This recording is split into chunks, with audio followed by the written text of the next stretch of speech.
മലയാളികളുടെ ഹൃദയത്തിൽ ഒരു സിംഹാസനമുണ്ടെങ്കിൽ അതിൽ ഇന്നും ഒരേ ഒരു രാജാവാണ് ഇരിക്കുന്നത്, നമ്മുടെ സ്വന്തം മോഹൻലാൽ, ലാലേട്ടൻ. അഭിനയം എന്ന വാക്കിന് ആത്മാവുണ്ടെങ്കിൽ ആ ആത്മാവിന്റെ മുഖം മോഹൻലാൽ ആയിരിക്കും.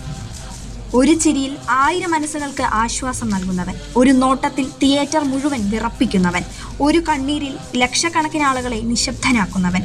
അതാണ് ലാലേട്ടൻ മാജിക്. രാജാവിന്റെ മകൻ, കിരീടം, സ്ഫടികം, വാനപ്രസ്ഥം, അങ്ങനെ ഓരോ സിനിമയും ചരിത്രമായി മാറി. ഓരോ കഥാപാത്രവും ജീവിതമായി മാറി.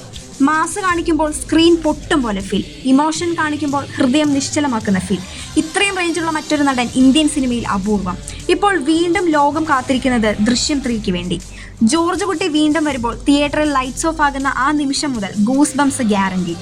കാരണം അതൊരു സിനിമ മാത്രമല്ല, മോഹൻലാൽ എന്ന അനുഭവത്തിന്റെ മറ്റൊരു അധ്യായമാണ്. കാലം മാറും, തലമുറകൾ മാറും, പക്ഷേ മലയാള സിനിമയുടെ അഭിമാനമായി ഓരോ മലയാളിയും ഹൃദയമിടുപ്പായി ലാലേട്ടൻ എന്ന പേര് എന്നും ജീവിക്കും. The complete actor, the pride of Malayalam cinema.